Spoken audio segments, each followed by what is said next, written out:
Good evening, everyone, and welcome to the February 3rd, 2025 work session of Haverford Township Board of Commissioners. Before we begin, I'd like to note that the Board of Commissioners met this evening in executive session to discuss a legal matter. We'll begin the meeting with a roll call, so I'll ask our Township Manager, Dave Berman, to now take the roll. Commissioner Gondek. Present. Commissioner Forstey-Grupp. Here. Commissioner Cavender. Here. Commissioner Holmes. Here. Commissioner Quinn. Here. Commissioner Hart. Here. Commissioner McCollum. Here. Commissioner McCluskey. Here. Commissioner Trombetta. Here. I now ask everyone to please rise for the Pledge of Allegiance, which will be led by our Police Chief, John Viola. Following the pledge, I ask you to remain standing for a moment of silence to honor the victims of the two recent aircraft accidents in Washington, D.C. and Philadelphia. Tonight, we pause to remember those who lost their lives, the families and friends grieving their loss, and the communities forever impacted by these events. We also recognize and express our deep gratitude to the brave first responders who rushed to the scene, demonstrating courage in the face of tragedy. Thank you, Chief.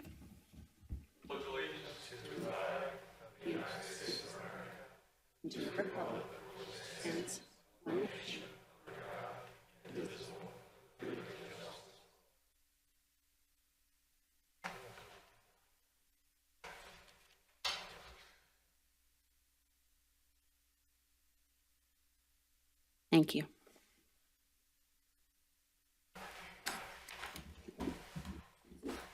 So we'll start tonight's meeting with a presentation on the township's pension plan from John Spagnola of PFM Asset Management, Mike Glacken of CBiz Investment Advisory Services, and Jim Kennedy of Thomas J. Anderson and Associates Pension Advisors. Good evening. Good evening. Mr. Spagnola. Thank you. Hi, it's nice to be with everybody here this evening. It's been a little while since I've been here. It's nice to be back again.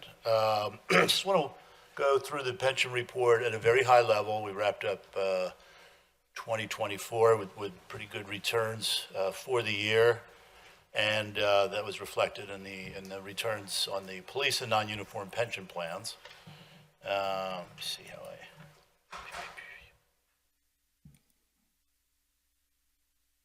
Okay. So briefly, just if you look at this slide, you'll see that the year finished up for the S&P 500 at 25%. And if you compare that to some of the other areas in the market, value and growth, mid cap and small cap, all double-digit returns across the board. Internationally, did not do quite as well. Fourth quarter was a pretty good sell-off, so only up about 4% or so. And as you go down to the bond market, the Barclays Aggregate Bond Index, we had rates back up in the fourth quarter of the year. It was looking like a very, very good year. And you can see there was a quarterly loss of 3%, and that put the full year at 1.25%. So, what were the highlights of 2024 from an investment return standpoint? I mean, it was all about the Fed, and it was all about the election. So the Fed, as you know, raised rates over a course of time, which moved the Fed funds rates to basically 0.5% all the way up to about 5.5%, and then they began to lower rates. So they're fighting inflation. You have the dual mandate of inflation and unemployment. So fighting inflation ebbed at about 9%, started to drop down, and then it got a little, inflation started to sort of come back a little bit. So while the market and the street and the prognosticators in the finance world were expecting more rate cuts by the Fed, they actually paused. And even going into this year, initially, we're looking at sort of 6 to 8 rate cuts, and now we're down to 2. So the mantra now is higher for longer. So we're living in an interest rate environment where your Fed funds is around 4% or so, and you're getting about 5 to 6% from bonds. And it looks like that's the way we're going to be for a while. So, for us who are older, like myself, you're kind of in an, almost normal interest rate environment. But, more recently, to fight COVID and the global financial crisis, we've been in an ultra low interest rate environment for a long time.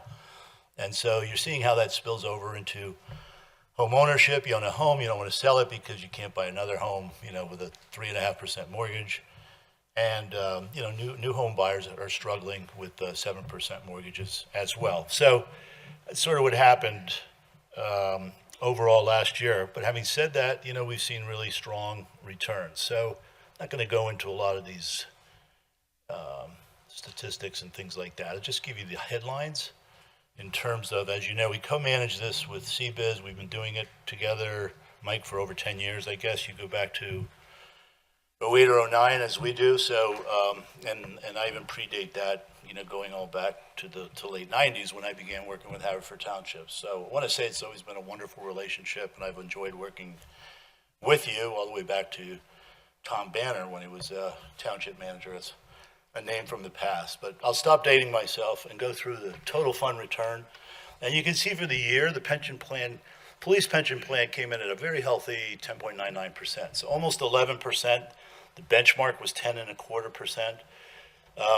As you look out, 3-5 years, you can see the returns are kind of 6.5 plus as we go all the way out to inception. So CBiz manages half of the portfolio. They were a little bit over 11%. And then we were over, very close to 11% ourselves. So both of your managers beat their benchmarks. It was a very, very good year. And we'll get the actuarial report from that shortly. Just to drill down a little bit more, this is how CBiz runs the plan. They use a number of ETFs with Vanguard, growth value, small cap. There's some other, investments there, non-U.S., and they also use ETFs in the bond market as well to capture market performance. And we use a very similar strategy. We're in Schwab ETF. We do some active management in small cap equity. You can see that in here. International equity, we tend to be a little bit more active with our managers in our lineup. We put a REIT portfolio in toward the latter part of the year. And then we have a pretty wide fixed income lineup that we use. So, the returns there were good across the board. So we have two different philosophies. They're both good. They both work. They both stand the test of times. We keep fees very low in these portfolios. Total fund for the quarter, there was a slight loss. Again, rates has backed up, so you had a negative return from fixed income. But for the year, the full year period, the fund started 51,768. You see that here. You had about $900,000 of flows, disbursements versus contributions, either from the state or from the township or from the police. But the investment return was $5.6 million. So you started the year at 51.7 and you finished the year at 56, almost 5. So, nice gains across the board. We manage risk by keeping the allocations, to our diversified plan that's set up in the investment policy statement. I won't go through all the details, but we're all within a percentage or two of, exposure to equity and fixed income and cash across the board. And there's no violations or anything like that in terms of the managers adhering to their guidelines. We had some underperformance for the quarter, but we beat the benchmarks longer term. And that's our benchmark going back for quite some time. So I am going to stop there and not give you a headache, but happy to answer any questions. And Mike, I think if you want to speak, you're welcome to, of course, or answer questions. I'm sure I missed a lot of stuff. Give you a quick.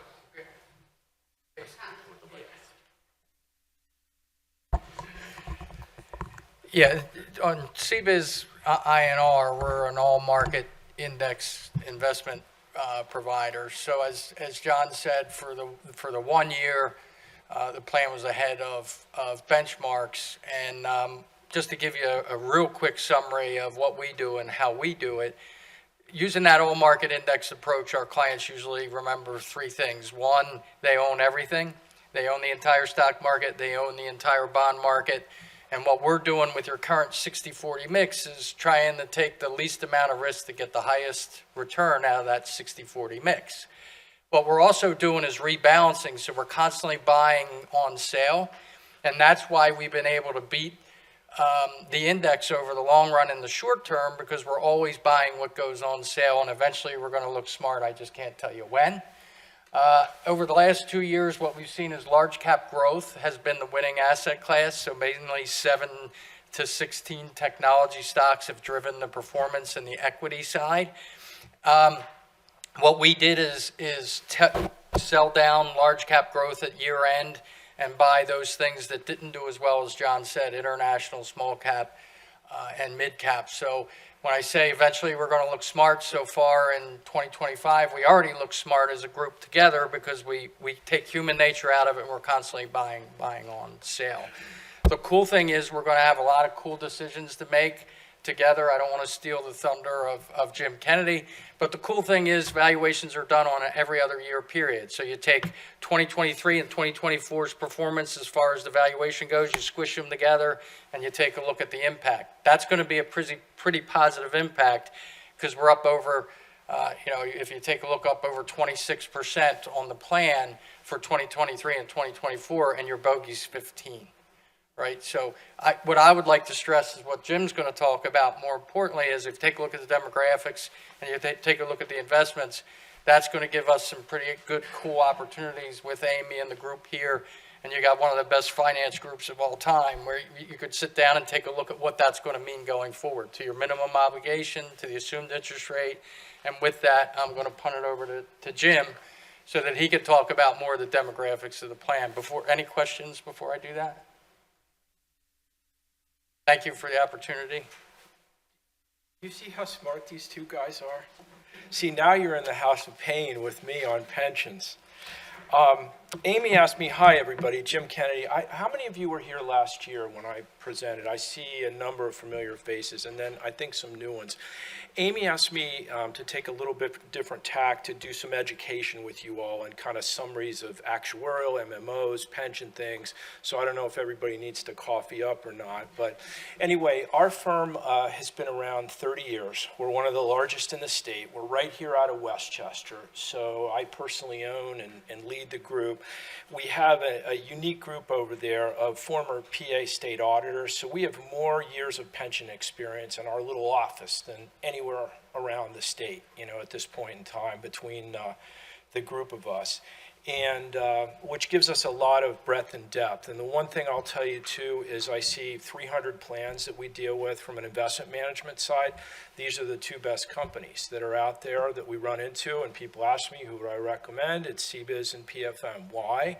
I see all the returns for all the plans on all the actuarial work. I see the fees, and I see the work that they do year in and year out. And they just do an excellent job. So it's an easy referral. When people ask me my opinion, I don't jump onto that side, but you're dealing with best of breed that's right here. So what I thought I would do is talk a little bit about just 101 pension, if that's okay with you all for a minute. When you look at the township, you have 3 plans here, 2 defined benefit plans. One is a police plan, one is a non-uniform plan, and the non-uniform defined benefit plan was frozen back in 2011, and we started what's called a defined contribution plan. And I'll talk about that in a minute and what some of the advantages of that were.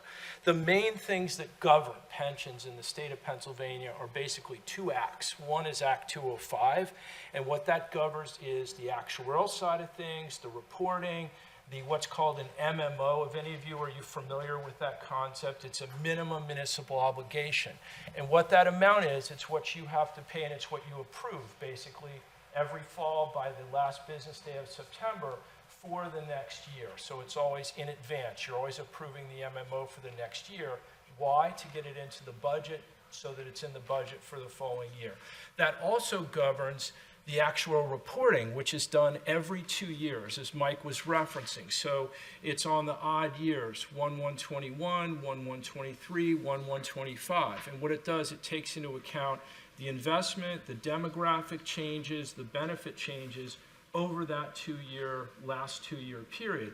And it's a nice system in Pennsylvania because it forces it every 2 years to sort of say, okay, where are we at this point in time, right now?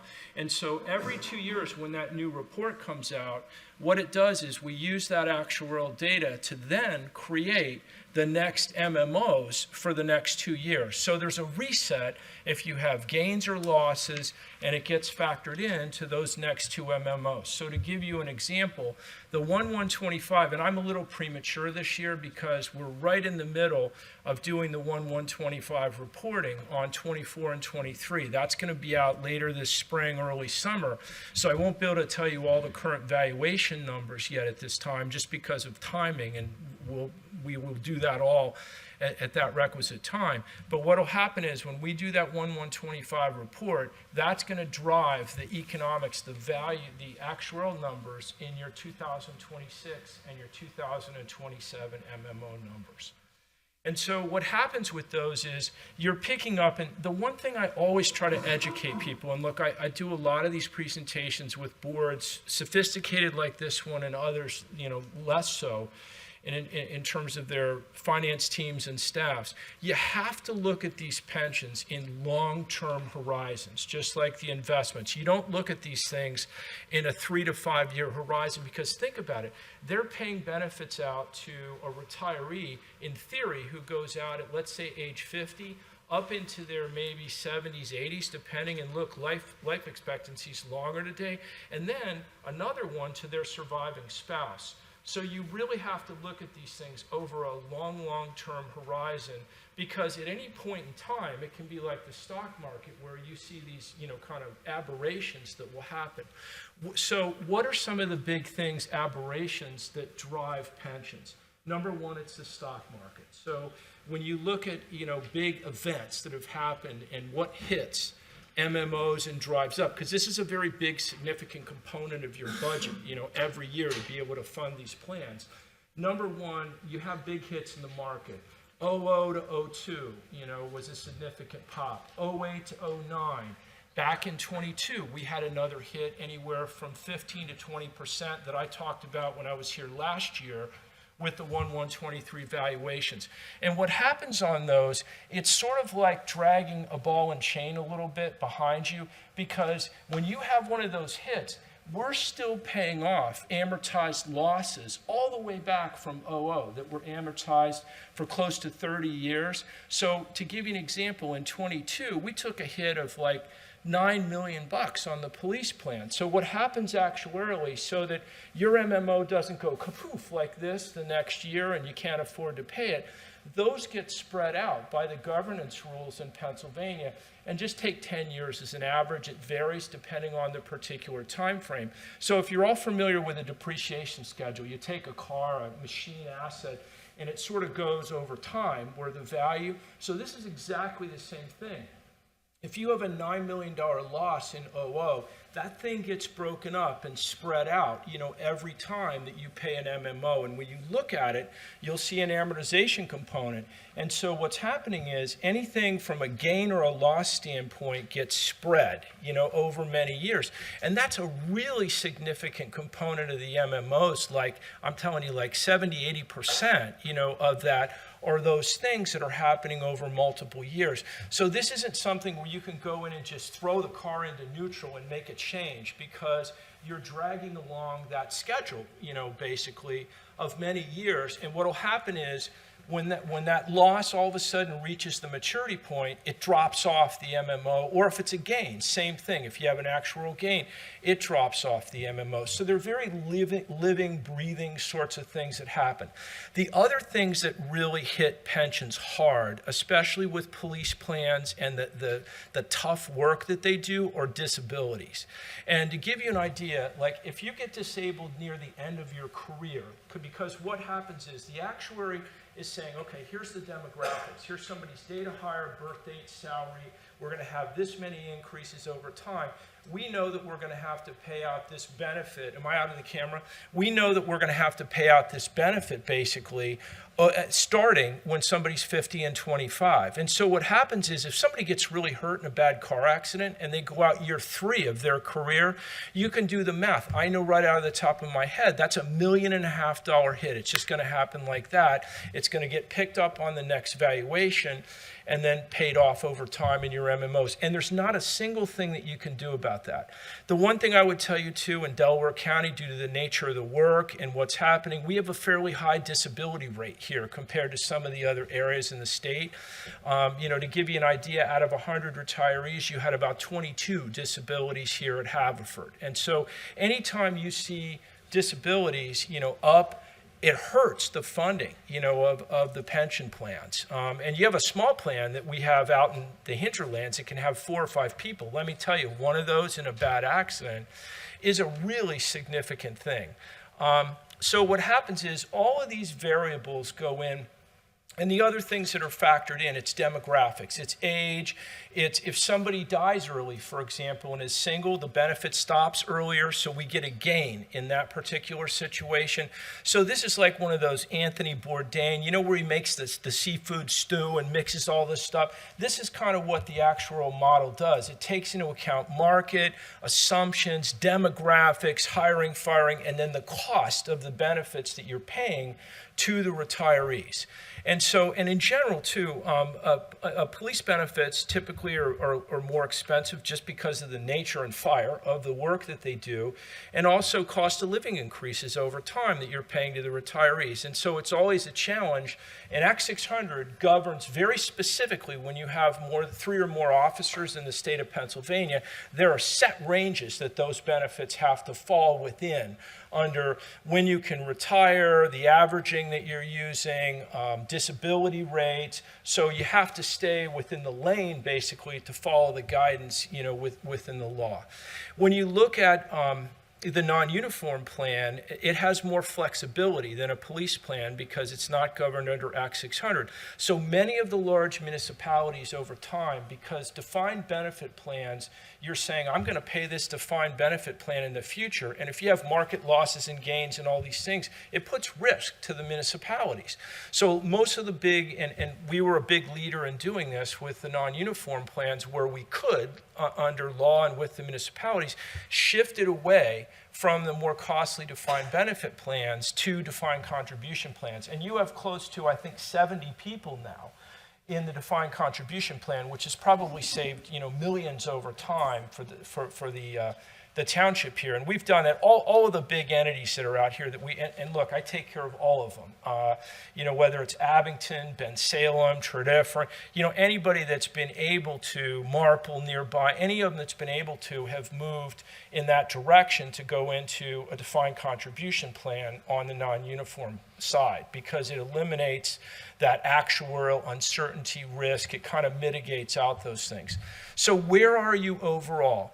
At the last valuation that was 1/1/23, the plans on a smooth basis were just under, they were about 80% funded. And the way the state looks at the township, it's an aggregate. So it's police, non-uniform, and defined contribution added together.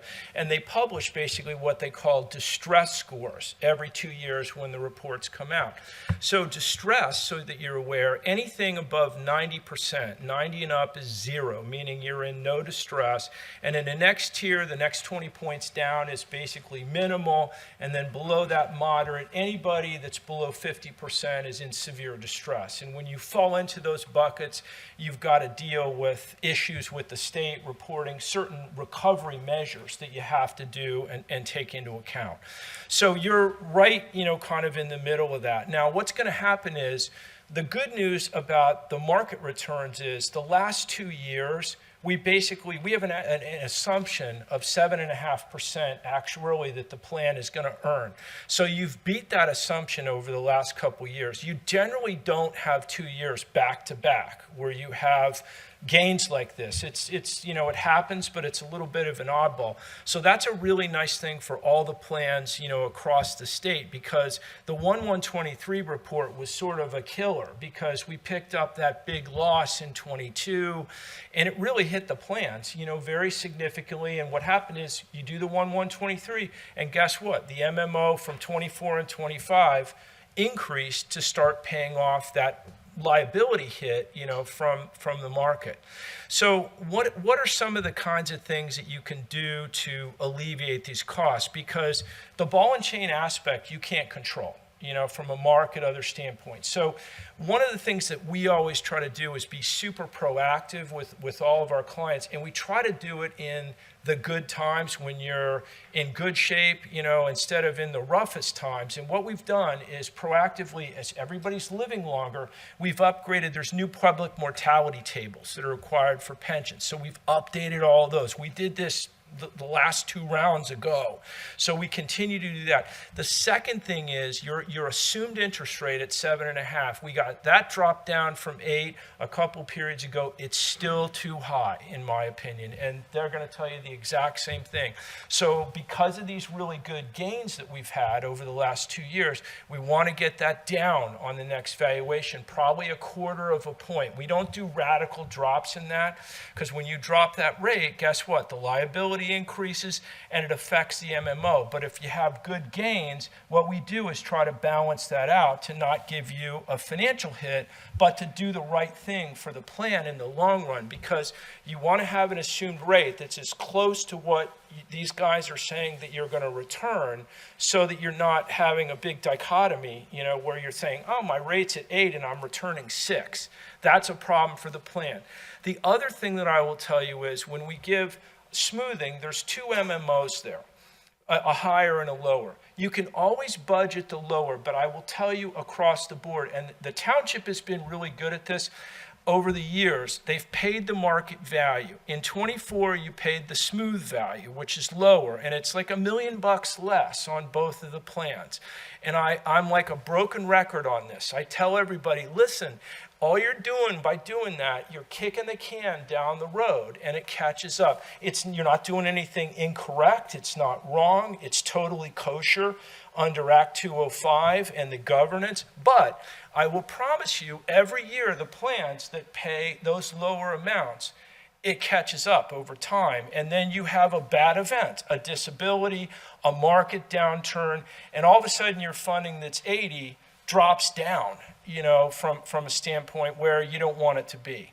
And so that's one of the things. The other thing that you can do, and we've already taken care of the non-uniform plan, and you have tiered the benefits a little bit for the police plan, where in Act 600, you can go at a retirement age anywhere between 50, which is the max benefit, and 55. And you've got a tiering in there where you have a group of hires after a certain date that are at 53, so you can kind of adjust those things. But the other thing, too, is you've got a good group of officers that are going off at some point. I think, Amy, maybe 14 or 15 at some point between drops and others. So look, you got to stay competitive.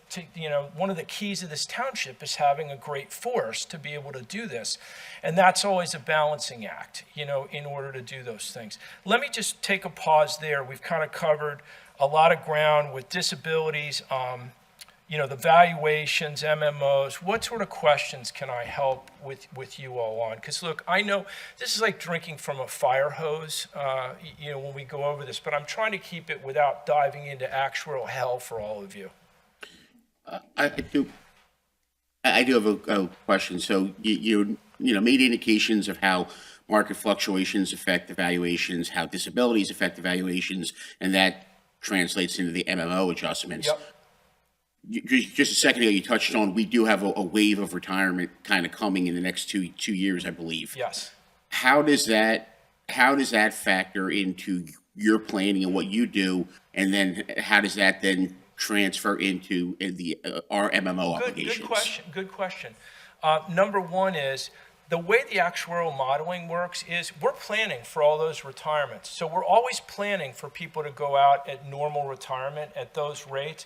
So what the plan does, when it creates what's called a normal cost, and it says, look, here's what we're going to have to pay into the future starting on this date. And what they do from the date somebody's hired, they're looking at their salary increments and what they are, and it's estimating to start. So there's no hit whatsoever, from starting somebody or having a group go out, at all the same time, basically, because the actuary for all these years has been funding to plan for that. And where the difference is like a disability. If you are planning to start that at year 25 and somebody goes out at year 10, that's where that big hit comes in, because you're saying, oh, we weren't planning to start paying for this benefit in year 10. We were planning, so it's 15 years early. So that doesn't affect anything, whatsoever. And the other thing too is and we've had tremendous success in Delaware County with the drop programs. It's been good for the officers, good for the municipalities. So once somebody goes into the drop, and they work, that additional 60 months, their pension has already been calculated, frozen. So even when they leave on the back end, that has no effect, basically on the pension, because everything has already been taken into account for that. Thank you. I have a question for you. You were saying that we are still paying the $9 million loss that we suffered in 2000, and that it's like dragging a ball and chain. Yes. Is that correct? And then I'm looking at the quarterly market summary where you have factors to consider over the next 6 to 12 months on the presentation. I think that's theirs. Okay. So you have also stated that we had, over the last 2 years, 7% gains every year, last year and then this year. And how likely, given the factors to consider over the 6 to 12 months, what is your prognostication about what our yields might be, given the description under corporate fundamentals, economic growth, financial conditions, and inflation, particularly with a couple words that are repeated in all those categories? So the last 2 calendar year returns, to Jim's point, it's almost 11% this year, 10.99, and then last year was 14.67%. So both drastically beat the actuarial assumption. Now, this year was especially difficult because the overall bond return was very low. And if you look at that first page that I gave you here, and let me scroll back to it. Go right back to the market returns. Let's look at the Barclays U.S. Aggregate Index. May I just ask which page you're on? Just so I Yeah, can- this would be page 1-1. It's on the screen. Thank you. So right here, I mean, look at what bonds have returned. In the last 1 year, 1.25, 3 years, minus 240, 5 years, minus 0.33, 7 years, less than 1%, 10 years, annualized, just barely over 1.35%. Why is that? The Fed raised rates. We saw that in 21 and 22. So when we look at factors to consider going forward and we look at a mixed portfolio, this year, you're probably going to get 5% return from bonds, 4 to 5%. Because the Fed still is going to lower rates. You still get 4% from a money market fund. And right now, the Barclays probably yields around 6%. High yield bonds yield around 7 to 8%. So the bond market is fixed finally. So you don't have fixed, I guess that's redundant, fixed income. But the bond market has corrected itself. And now the returns should be normalized. So if we're putting 30, 40% in bonds, let's just say 40%, now you get 40% of 5 or 6%, that equals 2.4% to the bottom line. You haven't received that, in the last couple of years or the last 10 years. So you don't need as much from equities now. You have a 60% allocation in equities and it gets a 9%, so that's 5.4%. You're adding your 5.4 and your 2, boom, you're at your actual assumption. So when we're looking at factors to consider going forward. Could you turn to that slide? Yeah.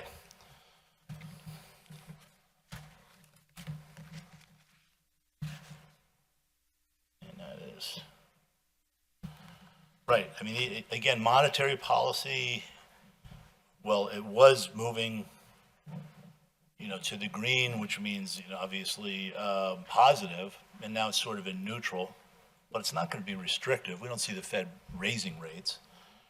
Economic growth globally, U.S. does well. I mean, we're chugging along at 2.5% GDP, and maybe get as high as 3%. Other parts of the world are not showing that kind of growth. Eurozone is flat. Japan is basically flat. China, you can't really trust their numbers, but they're growing at 5% instead of 8%. Inflation is more benign, but again, that indicator there kind of reflects monetary policy. They sort of mirror one another, and that's when the Fed saw PCE, which is their preferred, instead of CPI, they use the personal consumption expenditure, which is to them, better gauge of inflation. We think financial conditions are strong. Consumer spending is still decent. Labor market's still pretty tight. Corporate fundamentals are good. The S&P is going to Earnings should increase 15% this year in the S&P 500. But under, And more of that was driven, excuse me, 27% of that was from the Mag 7. That'll drop down to 16, 17%. So we're going to see a broader market appreciation in earnings. I'm sorry, you had a question? but what about the first bullet point under corporate fundamental? Well, you really read the fine print, don't you? I mean, do. Let me take a look here. It's easier to read up here. Earnings growth expectations are positive across any impacts. Oh, yes. No, absolutely. That was going to get into that. I mean, so we've already seen the whipsaw from Friday to today of tariffs. They were issued, they were, countered. Now we put, a 2-month moratorium on it.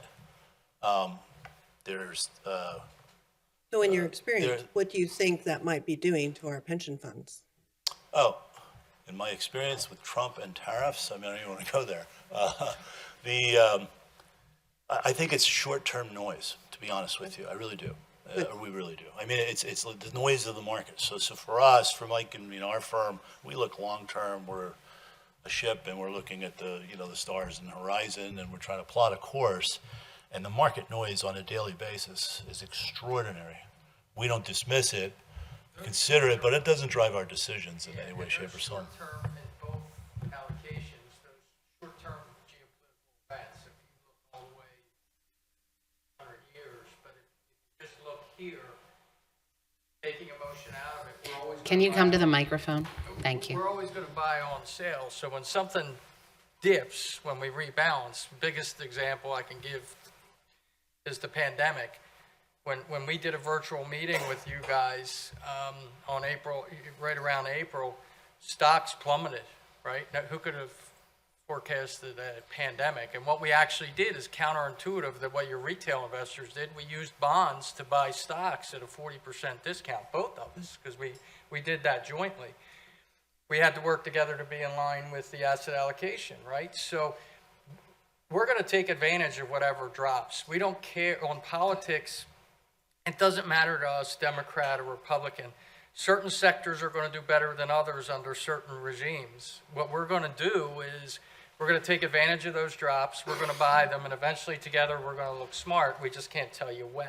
Good. So I've never had more conviction in what we do with an all-market total approach combined than I do now. Because quite frankly, we can't tell you what's going to happen over the next 12 months. And whoever tries to tell you they know, they don't. And what I can tell you is I don't know a more efficient way to do it than the way we're doing it now. So you'll be driven by data. We're going to be driven by data, but that data is not going to be human nature. What we're going to do is we're going to buy the dips, and eventually we're going to make out. One last point. The market usually corrects by 14% or more every single year. We haven't seen that in the last 2 years. So the question I usually get from somebody, when's the market going to correct? Well, I don't know, but we're going to take advantage of it, and that's going to be the thing that's going to drive performance more than anything else, because we're going to buy it on sale. I'm glad to hear that you'll be driven by data because that's the most important methodology to ensure the security of our pension funds. And we're working together, and that's why it's important. The last thing, I'll say two things, because we also, in the essence of time, John went through the police. The non-uniform DB plan was identical, so that's why we did that. Second is what he said about the assumed interest rate. That's the biggest thing. You want to know the biggest thing you can do is jointly after we get the valuation down, is at 60-40, it's still going to be difficult to hit a 7.5% assumed interest rate. Both our capital market assumptions are closer to 7 than 7.5. So we should take advantage of that and take a look within reason, right? Just like everything else, you look at the budget and you say, hey, what happens if we do this or we do that? We're going to have some pretty cool discussions coming in, and you'll be bringing him in after the second half of the year, and we take a look at 7.5 really where we should be. To me, that's the most important discussion that we'll be having. So Thank you. with that, unless there are any questions. Let me distill that all down into my seat to tie into your question a little bit. We just had 2 great years, right? What do you think the odds are that we're going to miss hitting that 7.5 over the next 2 years? It's high. Okay? So what's going to happen is if we have an actuarial gain, we get a gain that goes across. The next report comes out as 1/1/27. It's going to pick up 26 and 25. The odds of us hitting 15% over those 2 years, given where we just came from, and no one, including any of us, can predict the market, but I'll tell you from my seat, the odds are a lot higher that we're going to miss, that. So that's the reality of where these resets are every 2 years, and you have these amounts that are going credits and debits that are coming across those lines. So when I stand here in the beginning of 28 after 1/1/27, wouldn't surprise me at all to see that we took a hit in one or both of those years from an actuarial standpoint of not hitting that. And that's the reason Mike just reiterated again, 7.5 is too high. We need to lower that down in good times right now to get down. I'd like to be lower, even into the high 6s, 7, but we don't want to sort of throw the bathwater out with the baby. So what we want to do is drop down, a 1/4 of a point. And I really want to implore you, pay the market value MMOs. It hurts. You can budget the lower, but you got to pay the higher MMOs. I'm a broken record on this times 300 meetings a year. That's one of the most important things. You've got to keep the cash going steadily into the plans. And that's really it for me, unless there's any other questions. And I also want to tell you, and I said this the last time around, Mike alluded it to too, you have one of the best teams, around in the state here. Look, I talk to Amy on Saturdays and Sundays at weird hours, trust me. And ask her. And look, there's a huge, one of the things that's hurting us and me, there's a giant talent drain at management and finance all across the state and probably the country. But people are coming into municipalities and they don't have the expertise in payrolls, pensions, any of these things. And just following kind of basic instructions is really difficult for some of the municipalities today. And my hat's off. And look, we take enormous pride. Our firm's been with you over 20 years. We take this extremely seriously. Literally that lady there, she's talking to me about 5 cents, that something's off.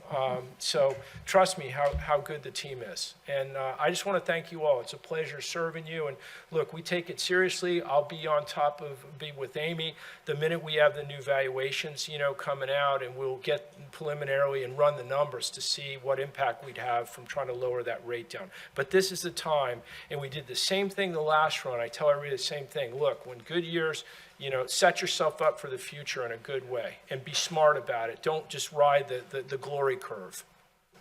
Thank you very much for your time. Thank you. Anybody else? Thank you so much. Really appreciate it. Thank you for the opportunity. Thank you for your service. Thank you. All right, moving on to the next presentation. So next week, the board will consider a resolution for a subdivision plan approval for a 4-lot consolidation of 30 Ellis Road in Haverford Town. I understand the applicants are here to share more information about this plan.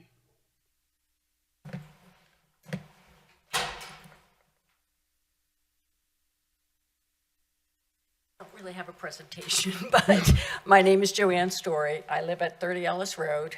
Our property is presently 4 lots, and what we would like to do is consolidate that into 1 lot. Reduce our multiple 4 bills, tax bills, multiple times a year to 1 bill.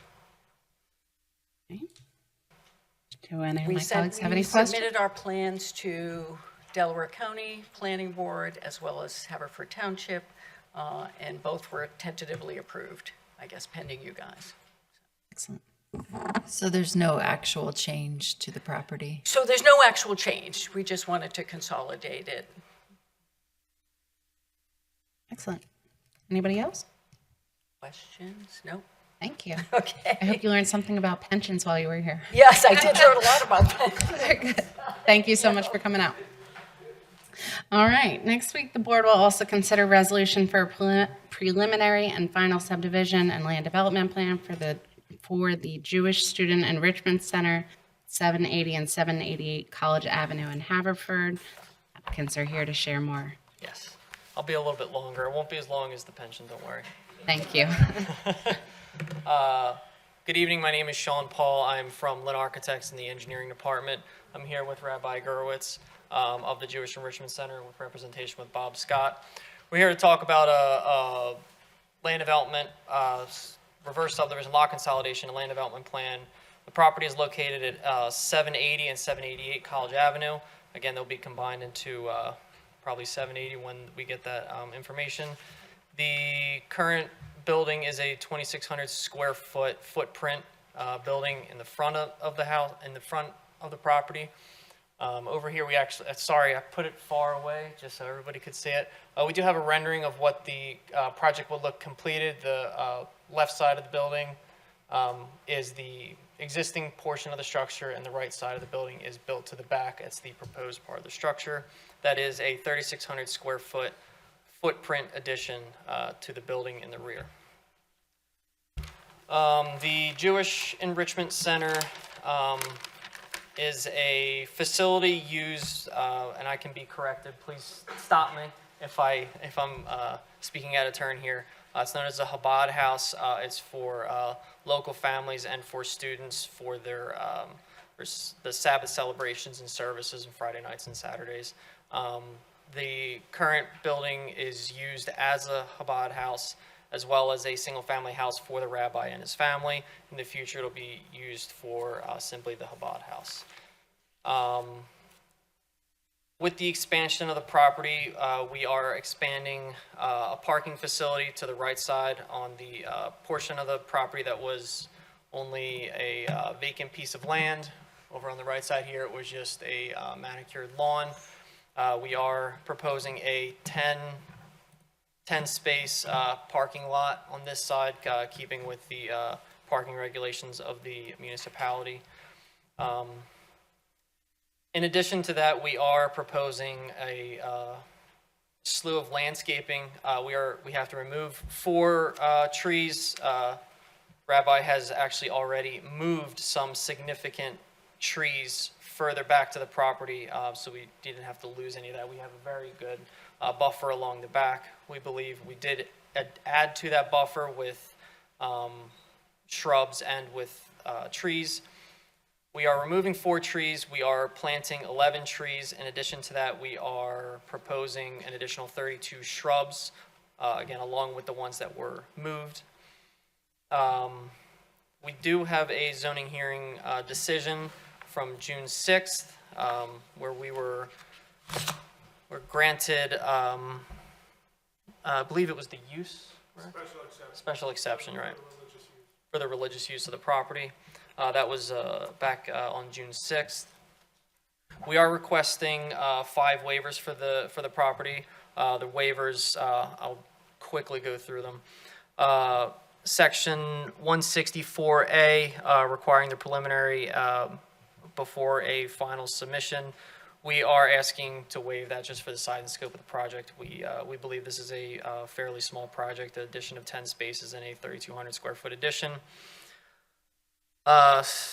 Section 164E5I, traffic impact study, again, for the same reason. The site is going to be continued pretty much the way it is with a expansion, a minor expansion.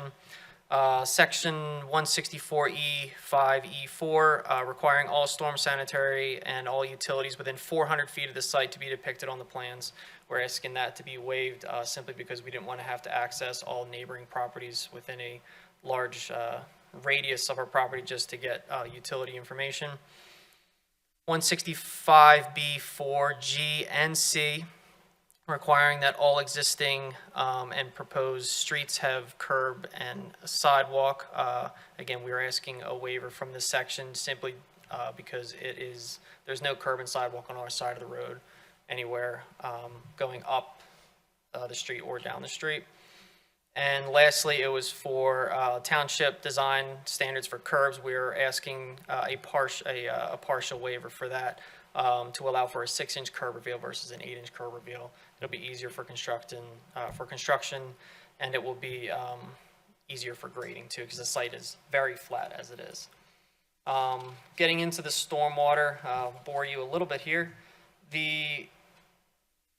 For the regulations of the township, we have to reduce the stormwater from the existing conditions to proposed conditions. 1 year storm, we are reducing, Haverford Township does require us to use it as meadow condition. We are manicured lawn, but we are using it as a meadow condition, reducing it from 0.7 CFS to 0.49 CFS, and 1348 cubic feet to 943 cubic feet of stormwater. 100-year storm, we are going from 4.36 CFS, again, this is a 24-hour event, to 3.88 CFS, and that is a 8,100 cubic feet to 2,300 cubic feet of stormwater, so it's a reduction in that leaving the site over those storms, a significant reduction. That'll be, we'll use that in a underground storage bed located, you can't really see that, located partially underneath the parking lot, partially underneath the lawn. All the water will be held there. It will overflow through this pipe over to a level spreader over towards College Avenue. The level spreader was utilized. We find it's definitely best management practice. DEP does recommend it. Level spreader requires 13 linear feet per CFS of the 10-year storm. In our 10-year storm, we only have 0.1 CFS. So we are well above the DEP regulations. We have 16 linear feet of level spreader. And that'll even further reduce our stormwater impact on any neighboring property. Infiltration testing was completed by myself back on 8/22. We did get a favorable rate of 2 inches an hour, factor of safety of 1 inch per hour. Again, all of that water is going to go into the ground as it does today in a more direct manner. And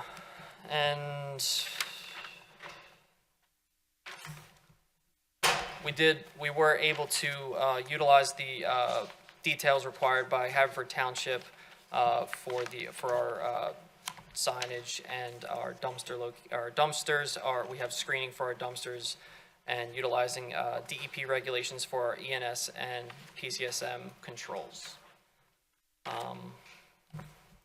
I'll end there if anybody wants to Thank you, start very asking thorough. some questions. Appreciate it. Do any of my colleagues have any questions? I have a question actually for Mr. Pannoni. With regards to the waivers that have been requested, and I'm not going to put you on the spot on the sidewalk one, but outside of the sidewalk waiver, do you have any concerns with the requested waivers that are being put forward? No. Thank you. Any other questions or comments? I will bring up that we do have a report through Pannoni's office. There are a couple additional notes that are requested for the plans, which we hope to add onto the plans during the recording process. They're simple notes, so we don't think that it's not I don't think they'll be breakers. They just ask for additional notes on the plans. Any other questions or comments? None. Thank you so much. Appreciate it. Thank you. If the board will permit it, I was going to ask that maybe we ask the library to come up next because we have folks in the audience. Everybody's okay with that? Thank you. So we'll skip to that agenda item, which is the library expenditures. So next week, the township will consider 3 expenditures regarding the Haverford Township Free Library renovation and expansion project. Mr. Matthews and Mr. Petray are here to offer more information. Good evening, everyone. Why don't we start with the 2 AV? Yeah, so purchase of network equipment. We have a recommendation for roughly $68,000 for the equipment via CoStars, inclusive of the Wi-Fi antenna network as well as any computers for the library staff, monitors for workstations. And then additionally, we have a roughly $20,000 installation cost from the library's IT consultant as well. Thank you. Questions on those? Anybody have any questions? How are we doing on the contingency? Contingency right now is a little over 80,000. We actually will be coming back to you soon. Last month we were here, for the 1 mil parking lot, and we got the final pricing in. It came in a lot more than expected, to be honest. So that gave contingency a little bit of a hit from where we were, because we were at 140,000. So the 80 is factoring in the overage on the 1 mil? Correct. Okay. Everything known to date. There's about 83,000 left in contingency. And we're still on track for, barring any kind of unforeseen circumstance, on track for getting open when we wanted to get open?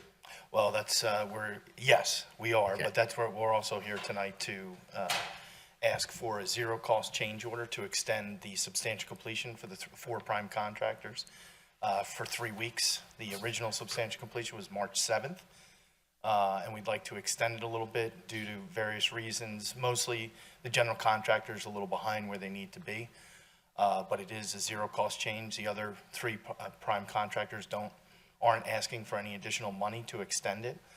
And we felt as a group internally it was the right thing to do, and it really doesn't affect when the library is going to open. You know, that date was always never locked in for this exact reason, just, making sure how the project progresses. So everything's still planned for, late April, early May, or in May for the library to open. So that date is still to be determined. But, we're starting furniture, all this audiovisual network that Randy just presented, that's all starting in March when it was originally planned to start. So it really doesn't change, but, it does relieve a little stress on the contractors, and, we look at the project as they're our partner, your partner, to get the job done. So we think it's a good recommendation, and it's very fair and reasonable. Anybody else have any questions? That's a decision we have to make next week. Correct. Correct. Yep. You good? What do you want us to go out to, March 28th? March, it's a 3-week extension, correct, to Friday, March 28th. And then it does relieve them of liquidated damages through mid-April. So really, overall, it doesn't really change the intended schedule of the project holistically. So that's why we felt with such minimal impact, it would relieve a little stress on the contractors. And they've done a nice job overall. Other than being a little late, they've all done a very nice job. Great. Any further questions, comments? Okay. Thank you so much. Thank you. Have a good night. Get you out a little early. Thank you. All right, next we'll move on to our Commissioner Committee updates. At this time, I invite my colleagues to share any relevant updates from their respective committees. Mr. President, Commissioner Forresty Grubb. I'd like to give an update on the ward redistricting project. So last July, the township manager provided an update on the ward redistricting project. By way of a very short update, the Pennsylvania Constitution requires local governing bodies elected by district or wards, like our Board of Commissioners, to examine their district lines after each decennial census. In summary, the township has determined, with the help of a consultant, that the population of Ward 2 deviates above the average population by 10.6%, which is slightly higher than the general rule of thumb. This deviation should be addressed through reapportionment. Commissioner, I think you said 2. It should. Did I say Ward 2? Yeah, it should, I meant it's Ward 4. 4. Right. I'm sorry. I don't want you to get too far ahead without. Well, the center of the world is actually Ward 2. So I understood how you made the right. you said it. So the population of Ward 4, which is the president's ward, deviates above the average population by 10.6%, which is slightly higher than the general rule of thumb. And this deviation should be addressed through reapportionment or redistricting. The report from the township consultant, which again is available on our website, set forth 3 options for consideration. Based on that report, the township conducted an online survey, and the majority of respondents preferred option 1. The second most responses expressed no preference. In addition, the consultant report recommended option 1. In the interim, we have prepared new maps and legal descriptions for the affected wards and precincts, and we drafted an ordinance that, if adopted, would implement option 1. All of this information has been on a dedicated page of our website for many months. In the coming days, the township will update that page with the latest maps and legal descriptions and draft ordinance. There will also be an announcement regarding the next steps, which will include a hearing. As is usual, there will be 2 readings of the draft ordinance before it is adopted and the opportunity for public comment. Then our ordinance goes to the County Board of Elections for their approval. This then will be reviewed by the Court of Common Pleas, who will also have to approve the redistricting. We are told that this process should be completed before the general election in November. That's the end of the report. Very good, thank you. Any other commissioner committee reports? Okay, let's move on. I now invite our police chief, John Viola, to offer a report from the police department.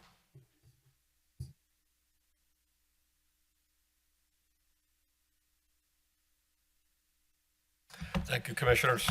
The monthly chief report for January 2025. We had 17 criminal arrests, 247 traffic citations were issued, and 500 parking tickets were issued. Had a burglary attempt at a 1900 block of Darby Road. There's a long list of items were taken from the apartment.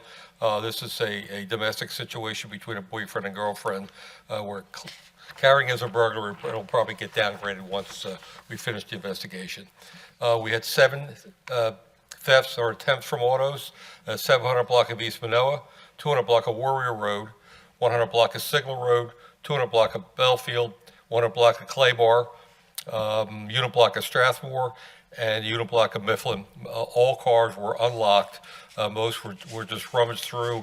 The most expensive thing or the most valuable thing taken was a laptop from a business vehicle, work truck. We had two canine usages, assisting Radnor Police on 2 occasions. An arrest was made with one for narcotics, and the other one was a track of subjects for a stolen vehicle that crashed in Radnor Township. The canine track was unsuccessful for the 3rd actor. That's my report. Thank you. Are there questions or comments for the chief? Okay, Thank you, Chief. Commissioner. We now move on to the review of the February 10th Board of Commissioners meeting agenda, starting with proclamations. So next week, the board will issue 2 proclamations, one read by Vice President Kevin McCluskey, recognizing the month of February as Black History Month.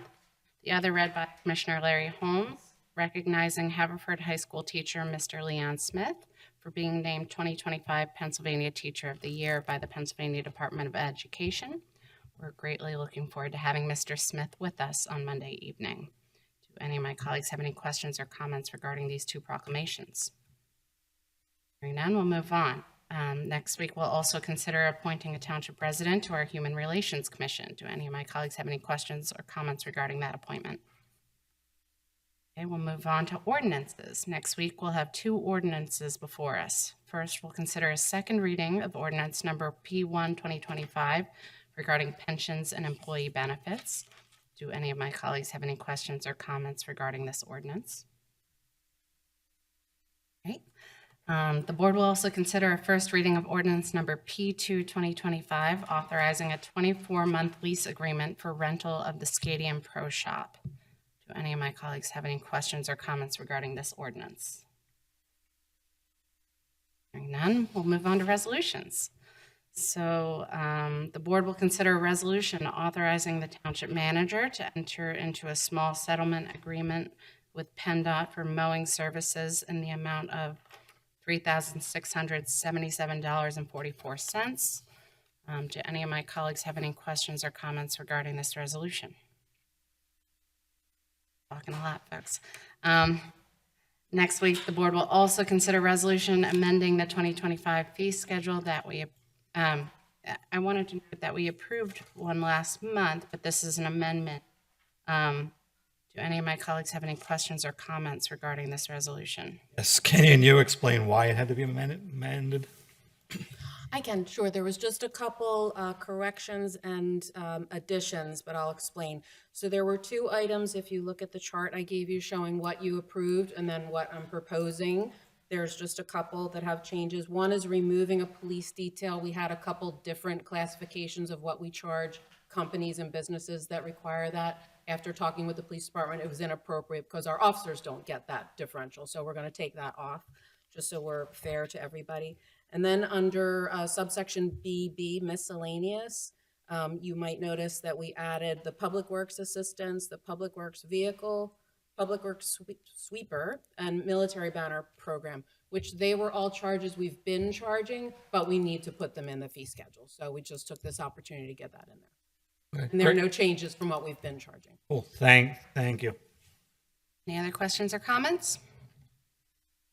Okay, I'll lump these next two resolutions together. So tonight we heard presentations about a subdivision and land development for 780 College Avenue and a subdivision and land development for 30 Ellis Road.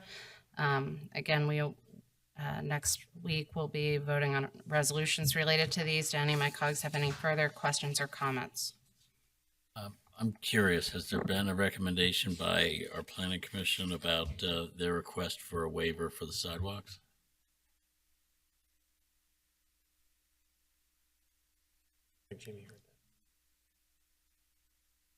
Please ask again. Has there been, for the College Avenue construction, is there a recommendation from the township about the request to waive sidewalks? For the College Avenue land development, Yes. a fee in lieu has been suggested. Oh, it has? Correct. To the satisfaction of the township personnel? Correct. Any further questions or comments? Okay, moving forward. Finally, the board will consider a resolution that authorizes transfers to be made between accounts of the 2024 budget. Do my colleagues have any questions or comments regarding this resolution? Next, we'll move on to stipulations and agreements. So next week, the board will consider 3 proposed tax assessment stipulations. It's my understanding that the remaining parties have agreed to these settlements. These are for the properties of 350 Ardmore Avenue, 6 Hillcrest Avenue, and 893 Penn Street in Haverford Township. Are there any questions or comments from my colleagues on the board? Good.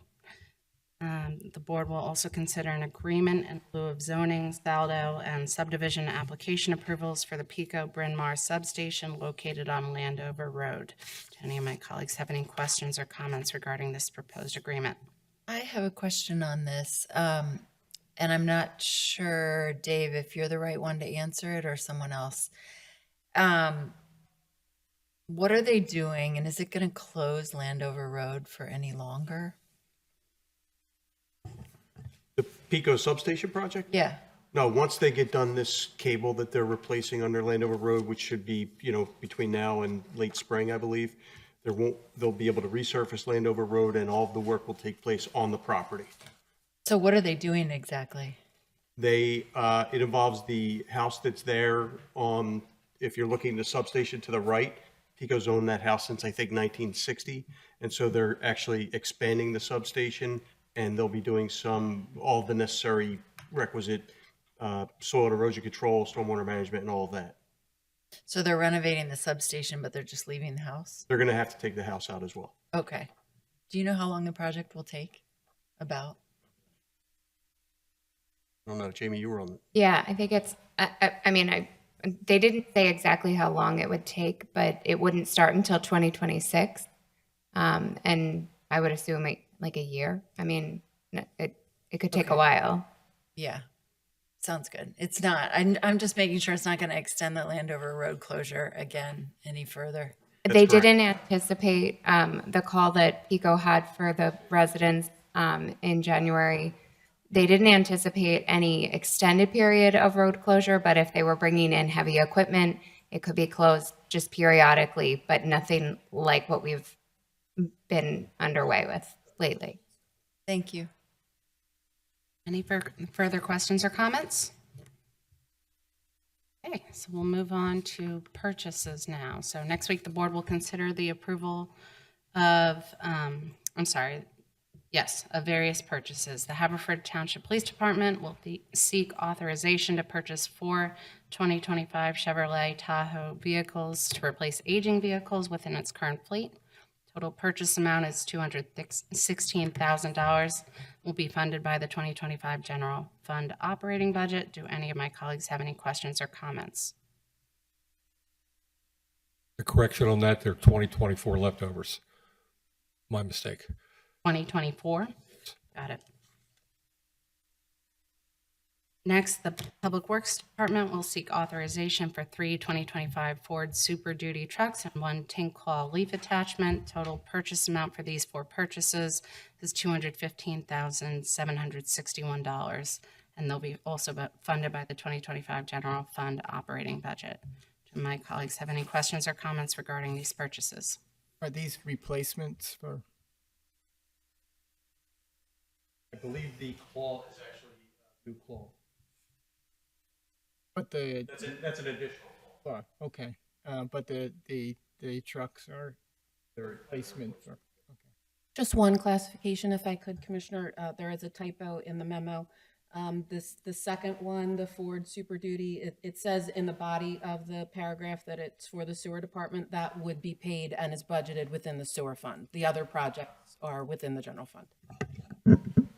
Thank you for the clarification. Any further questions or comments regarding these purchases? All right, and I think finally on our agenda is the board will consider approving the allocation of $13,200 to Gallagher Benefit Services, Inc. to conduct the, it's called GASB, but it's Governmental Accounting Standards Board 75 Other Post-Employment Benefits Valuation. It's a mouthful. Do any of my colleagues have any questions or comments regarding this expenditure? Is this the same company that's done it in the past, or is this a new company? It is the same company that did it in the past.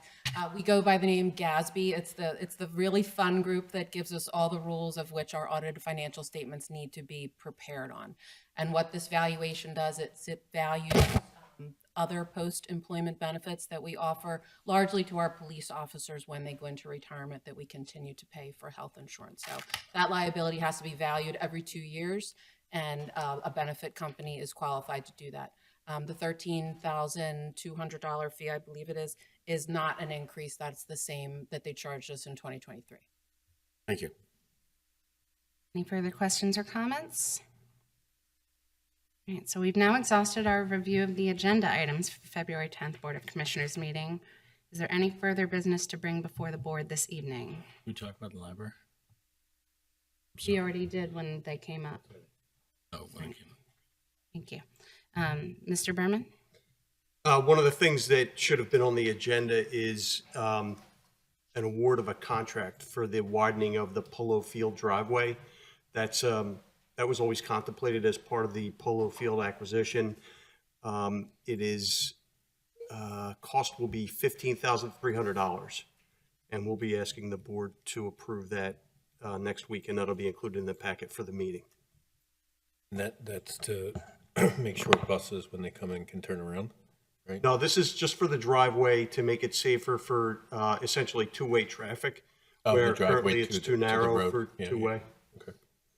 And this was part of the plan from the beginning for safety for kids because it gets really congested as traffic's coming in and out. Is that correct? That is correct. The widening, the additional width, that's going to be all paved? Yes. Thank you. Any further business to bring before this board?